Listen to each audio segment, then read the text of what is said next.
This is the 8th country that most US expats prefer to move to, with more than 61,000 American citizens living there. In the list of preferences, this nation is well above heavyweights like Spain or Italy. I'm talking about France. But, if you're not careful, French idiosyncrasies can turn your dream life into an unexpected social and culture shock. It's a beautiful, sunny place. Some of the people we talked with describe it as the best in the world, as long as you can handle certain things. Today let's cover 4 of these things, and also, I will tell you about a little mistake that many Americans do, and they don't even realize. And if you keep making this mistake, French people might not just dislike you, they might avoid you altogether. Ready? The first thing you must handle if you're planning to retire in France is the language. If you're coming to France for a short time and to a large city, it's understandable if you don't speak French. But if you're planning to stay longer, learning the local language is really important. One man, married to a French woman, shared his experience with us. Open quote. Living in France with a French wife, from East Asia myself, not having C1 level French is a huge disadvantage. End quote. In Paris, you can get by without speaking French, but it limits how much you can connect with locals. In France, just 39% of the population speak English, and most of them are concentrated in big cities. So if you're planning to move to a small village, and you think you can get by just with English, think again. But also, don't worry, because in a few minutes, I will give you a good solution. Not knowing French also makes it harder to make friends or socialize. A French professional who worked with many American expats told us, open quote, I am French, and I use it to work with thousands of US expats for years moving to Paris. All I can say is learning French should be your top priority. Over the years, the ones who learned the language are the ones who integrated without problems, especially if you're not in Paris. End quote. But as I said, don't let that frighten you. There is a funnier and nicer way to learn a new language. So I ask you for 1 minute to explain how this solution called italki works.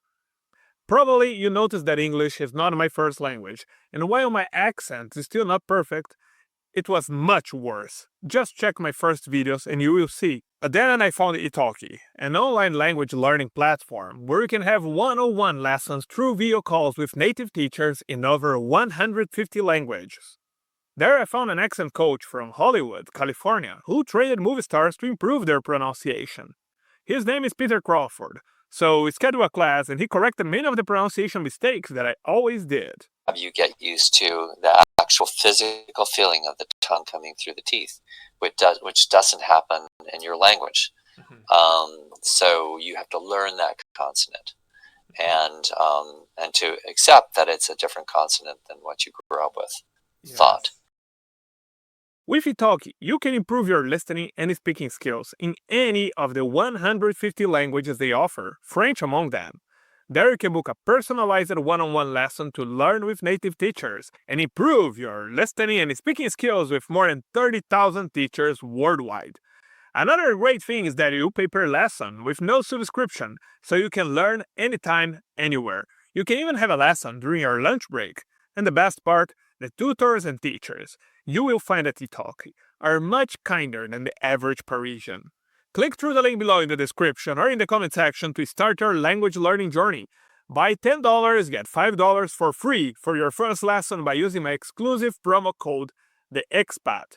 But be quick, because the discounts are only available for the first 50 users. Thanks to italki for sponsoring this video.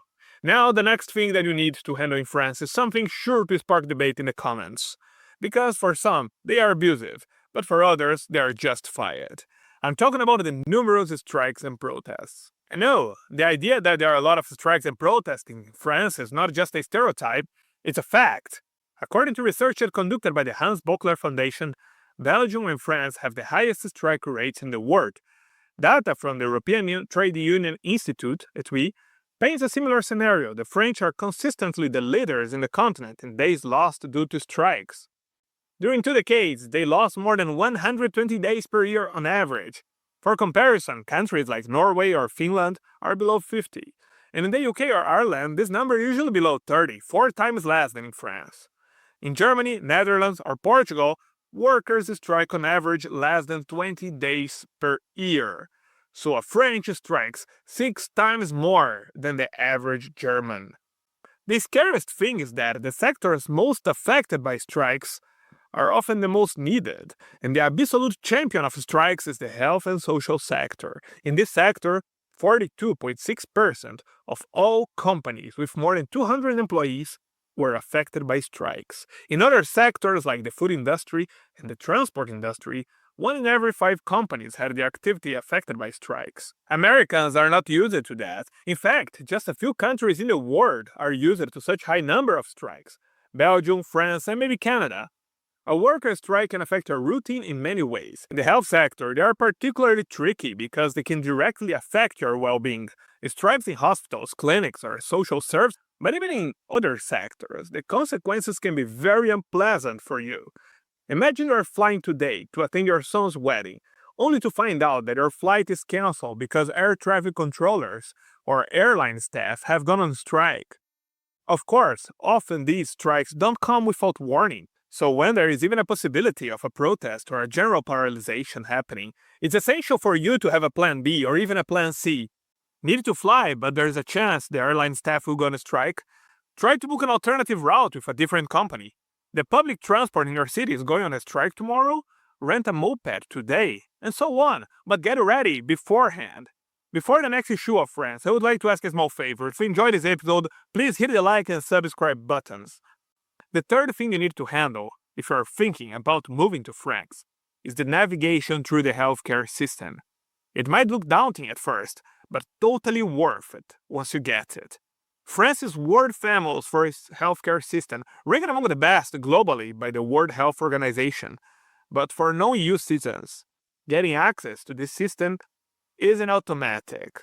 You've got to put in the legwork. First, you must secure health coverage before arrival because one of the retirement visa requirements is proof of private health insurance. This isn't just any travel insurance. It needs to cover you comprehensively for at least your first year in France.